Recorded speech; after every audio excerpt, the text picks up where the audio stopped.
So if I started my health journey today, this is what I would do, and I recommend for everyone. Now, since you are here, I know that you are already committed to living a healthy lifestyle. I'm just here to help and honestly to show you how exactly to do that. So do you feel like your health journey is stagnant, exhausting, and just confusing? Well, if so, what you're about to hear will be a complete game changer for the rest of your life. Okay, so the first one on the list is that you want to cut off all foods 4 hours before bed, and you want to cut off all liquids and all water 1 hour before bed. Doing this ensures proper digestion and just gives you a peaceful sleep. Make sure that you don't look at any screens either, because blue light and green light are artificial man-made lights, and they can negatively affect your circadian rhythm, so cut that out 1 hour before bed. Make sure that you also sleep in a cold, dark, and very quiet room. This also goes along with that. Sleeping in a cold room, it's easier to fall asleep.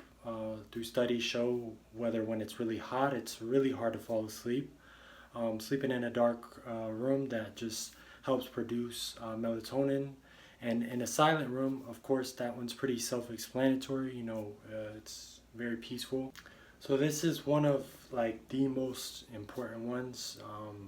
You really want to go to sleep and you want to wake up at the same time every night, every morning. Doing this will get to the point where you don't even need an alarm clock. I keep my phone out my room, because that's another tip. Do not put your phone in the room. The radiation, even if it's on airplane mode, I just recommend just put it in a different room. Let it charge, put it on airplane mode. I have a older style of alarm clock, but you want to get to the point where you don't even need an alarm clock. Let's say you wake up at 6 a.m. and you go to sleep at 9 p.m. And ideally, I know everyone has a different schedule, but just make sure that nothing past 9 p.m. I think, people generally go around the same times. I mean, there are certain exceptions, but you want to keep that in mind. So the next one is you're going to sleep on the floor, or you're going to sleep on a floor mattress or a Japanese futon. Japanese people and culture is very popular with this. I definitely sleep on one myself. I don't find too many people that do that, but it's okay. It's time for you to be different, and doing this, and especially for me and the research that I've done, it helps increase discipline. Also, me, folding it and putting it away. I also have a tatami mat under it, which is very thin, so it's hard to get used to, but using that mattress is very good for discipline and also for your health. You have to physically get up, so it's good for your mobility. You have to move more. It doesn't matter if you're 100 years old or if you're 20 years old. You can sleep on the floor. You just have to get used to it. Now, here's some accessories that I use. Nasal dilator, nasal strips, sleep mask, mouth tape, and diaphragm breathing belts. So those are all great to supplement sleep. It's not the most important thing, but it's great to supplement. Wearing a sleep mask, just going to help even more produce melatonin. Keep it dark, keep it peaceful. The nasal dilator is just going to open your nasal passages and just help you breathe more. The nasal strip, you put it right over your nose, and it's very soothing, and it opens up the airways as well. And then the mouth tape is good too. A lot of people are kind of hesitant on that. As far as I've seen, no one has had any accident from it, and I think it works great. It's very cheap. You just buy some tape and you put it on, and it can last you 6 months, depending which brand you get, 6 months to a year. And then the diaphragm breathing belt, you just put it right over your diaphragm, and it just ensures that you're breathing properly. You're not breathing too fast, too heavy. You're breathing more controlled when you're sleeping. Definitely recommend those. So now when you wake up, you want to drink some water because you're going to be dehydrated from sleeping at least 9 hours. That's the goal. You guys want to get at least 9 hours of sleep, and you're going to be dehydrated. So I definitely recommend you drink from one of these. Stainless steel, has no chemicals, nothing dangerous from it. Or if you want, you can get a copper bottle, or you can get a glass bottle. Just stay away from the plastics. That's been shown to lower testosterone in men, and also many other diseases and effects. So you just want to stay away and just limit your use of plastic, especially when you're drinking water. That's like the last thing you want to do. And then after that, you want to go outside. One of the first things in the morning that you do, and get some sun in your eyes. That helps start up the circadian rhythm, get you on the right track.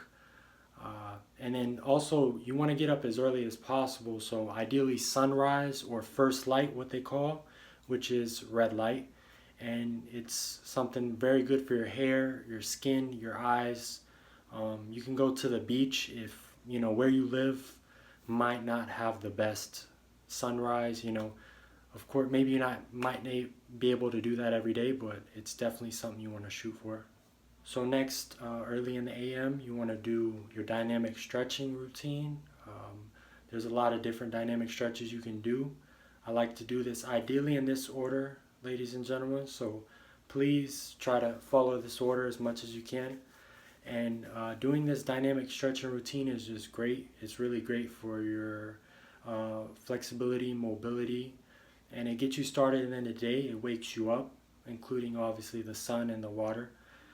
I always do this early in the AM. I don't do this at the gym. I know some people do it right before the gym. Me, I usually do the dynamic stretch and then I go to the gym. I do it at my house because I feel that when I get to the gym, I want to do my warm up, but I'm already starting my exercise. So I just do it here, and I feel more comfortable here to literally, something that Bruce Lee said was, if you want to be the best in the world, you have to train every part of your body, you have to stretch every part of your body. So literally, I'm not joking, but I stretch the whole part of my body. Dynamic stretch, so moving stretches, waking up. You don't want to do static stretches before a workout or competition or an MMA fight, or when you wake up in the AM. You don't want to do that. You want to do your static stretches before you go to sleep, right before bed. Nothing at the gym. Just focus on your workout at the gym. Now you're going to go to the gym and do your exercise. So since you're starting your health journey today, you want to start with 3 times a week, full body. This really works for me, but even if you're advanced, I like to do 5 times a week now, but even if when I started out, I would always do 3. Even now, I wouldn't even change that. Starting this today, I would do this, 3 times a week, just full body, compound lifts. Focus on exercises like pull-ups, chin-ups, any type of calisthenics, overhead press, bench press, squat, deadlift, plyometrics, vertical jumps, just going outside, doing sprints, vertical jumps, just all types of things like out in the nature. And you don't never want to underestimate walking. Walking is good. Obviously, if you run, you will burn more calories, but life isn't just about burning calories. It's also about being healthy. So, walking is just fine. Don't let anyone tell you that you can't burn fat from walking, because you can. I would ideally aim for at least 10K steps a day. That's where I would feel comfortable that you would definitely lose weight based off the study. If you're doing any conditioning or cardio, whether it's sprints, walking, plyometrics, high intensity workout, you always want to do it after your strength training. And then what I like to say, if you do compound, everyone always says compound, like those are the exercises that uses multiple muscle groups, but they always say, oh, the isolation exercises are for bodybuilders. Well, not necessarily. Athletes can use those too. For you starting in your journey, you want to do more compound, but isolation is good too, just like a tip bar. Your tips are right on your shins. That's the muscle. That's the first line of defense for any knee injuries is your tibialis muscle. That's right along your shin. That's good for MMA fighters. That's good for people that are starting their health journey today. Yeah, don't let anyone tell you that isolation exercises are not good. They are good. It's just a time and a place for everything. So keep that in perspective. To point out, if you guys could please help out my channel, please subscribe, like, comment, and share this video if there's been some value to it.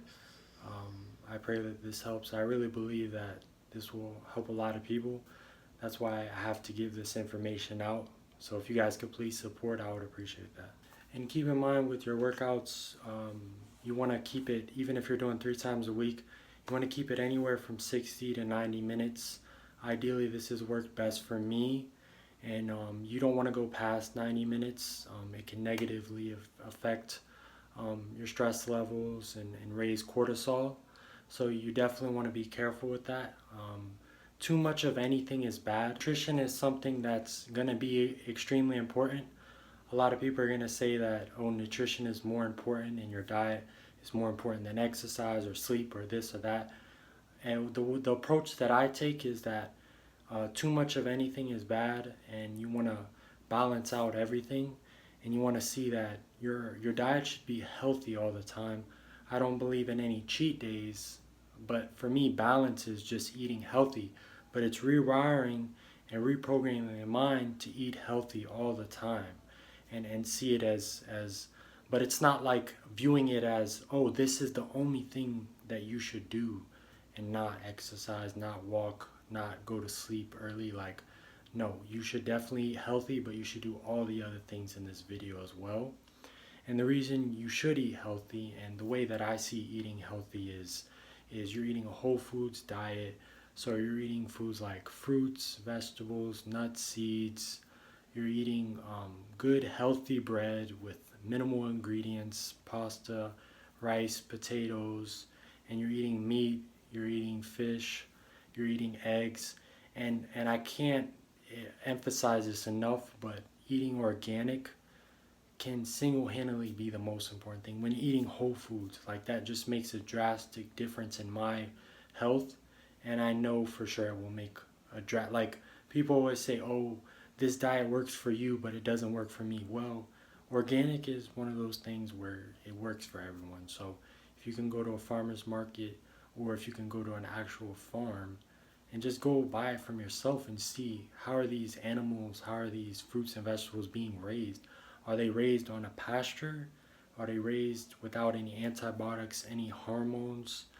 Are they raised like traded good? Like, do they, eat good food, organic food themselves? And who are the people at these farms? Either way, I think in general, supporting your farms is a good way to support them, because you don't want to get to the point where they're trying to promote deforestation and take away all these farms. Farms are what's helping us move. You need food to survive, so why not support them, for being out there and making all this happen for us. Also, if you want to really be healthy and really take care of your self, everyone has a different perspective, but for me, you shouldn't have any cheat days. You shouldn't eat anything unhealthy. Everything should be real food,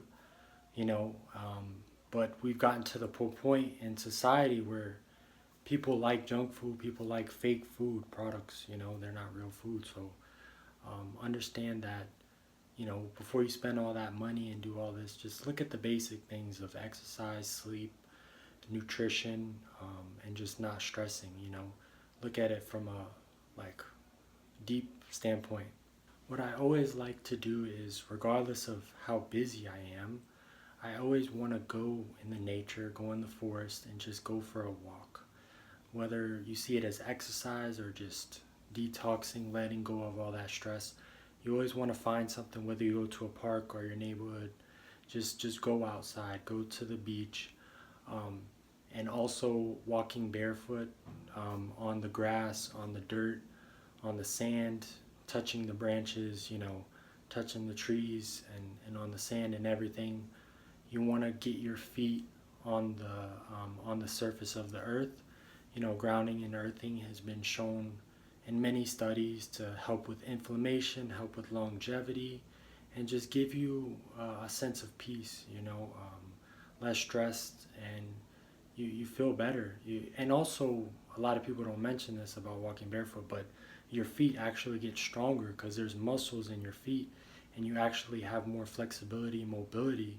Where these modern shoes, they've actually changed the way that our feet are. Our feet are more like this now, but in actuality, like, our feet are supposed to be like here. Like, our toes should be spread out like this, right? And we should be able to move. We shouldn't have foot pain. That's not normal to have this pain. We shouldn't, be able to stiff like it's scary. Like, I'm not trying to be funny, but I look at some people's feet and I'm like, yo, like, that doesn't look like a foot, So stay away from modern shoes, and invest in just the first thing before you spend any money, because I want you to spend as least money as possible. But I have to be honest with you. If you want to live a healthy life, you're going to spend more money. That's just the way it is. You want to just walk barefoot as much as possible, but in times where you do need to wear shoes, I recommend is just really just going full in with this healthy lifestyle and just buying barefoot shoes that have zero drop. They're just completely flat, and they have a wide toe box, so for your toes it's very wide, and opt for natural materials. You want to wear natural materials as much as possible. And then to go on to the clothes, you want to wear either organic cotton, organic wool, organic linen. Those are my three favorites. Based off the research I've done, those are by far the best. There's many others like hemp, leather, cashmere, bamboo, for different things in the house or clothing. But for shoes and clothing, they're on your body. We focus about nutrition so much, but we don't even focus about what we put on our body. We understand there's little pores on our body, so we focus about what we eat, what we put in our body. But your skin, that's the same thing. It's still being affected. So organic cotton, no excuses, no exceptions. Everything organic, all organic. Cotton, linen, and wool. Those are your three best ones. I recommend wool for in the wintertime, and then linen is best for like the heat, and then cotton, little mix of everything. So remember to wear your blue light blocking glasses 100%. Get those. They'll block all the green light, blue light. Of course, what I said earlier, you want to avoid screens, especially late at night, even throughout the day unless it's through work. But at night, if you can't avoid screens for whatever reason, make sure that you're wearing these at least 3 hours before bed so it protects your circadian rhythm. And just opt for the blue light glasses that have more of a red color. Those are usually 100%.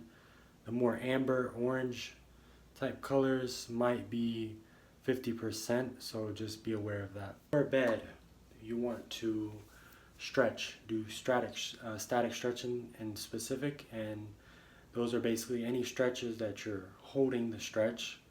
What I said earlier was dynamic stretching. That's early in the AM to get you kind of woken up. A lot of people like to drink coffee, but stretching, especially dynamic in the AM, is a really good way to just wake you up. And then the static stretch before bed will kind of cool your muscles down and make them go to sleep. So keep that in mind. And I remember when I was playing basketball, my coach, of course, they tried their best, but they would always have us do static stretching before the game. And that just, to me, didn't make a lot of sense, because I feel like I was always gifted to love health and wellness and fitness and nutrition and wellness, So I thought, well, this doesn't really make sense, because I feel like I didn't know either as much, but once I did the research, I realized that you need to warm up the body before competition, before the day, and whatever you do. Breathe through the nose throughout the day as much as possible, including when you sleep. I mentioned that earlier about the mouth tape. Nasal breathing is so essential. That's why babies, when they're born, they only breathe through the nose. But throughout time, as we get older, and just people in general and the ages, they started breathing through the mouth. And then babies always breathe through the nose. But throughout their livelihood, they start breathing through the mouth. But the nose is how they always started. So the nose was, really created for breathing. The mouth was created for eating and speaking. So keep that in mind, that throughout the day, whether you're by yourself in a room, just take time to do nasal breathing. I always say the three keys is breathe light, breathe deep, and breathe slow. I was reading that from my time being a functional breathing instructor with Oxygen Advantage by Patrick McCune. Preaching those three keys, and just breathe through the nasal throughout the day. And when you're doing training high intensity, try your best to breathe through the nasal. And of course when you're sleeping, because when you're asleep you can't control it. So the last but not least, most important tip of today's video, and this is literally depends on your effectiveness, your productivity, and will you be healthy, will you last long, and that is not stressing. So that's a very broad statement, and I know life is hard. I've even struggled with it, even sometimes I do, but I'm getting to the point where I'm realizing that stress is a choice, and that it's controllable, and that you need to control it, and you need to get out of your life. You can control what you can control, and everything else is like it is what it is. But regarding stress, I mean, chronic stress is so bad. I mean, it literally kills you. It shortens your lifespan. It does everything wrong. Like, it's just with your hair, your body, your life, your friendships, your mindset, and it kills you inside, mentally, physically, spiritually, emotionally. And just please stay away from stress. Some keys to keep in mind are just, be in nature. Don't be, as much as you can, materialistic. Don't take things personal as much as you want to. And just don't react to everything. Literally just don't react to everything, and your health will skyrocket. Stress is the enemy, and if you keep stressing, that all this other stuff that I said is pointless. I'm so grateful that you have stayed to the end of the video, and I know in my heart that you will do great things with your health. And just stay tuned, because I will be posting more about health, wellness, nutrition, fitness, MMA, longevity, everything about that. And y'all, hope you have a blessed one.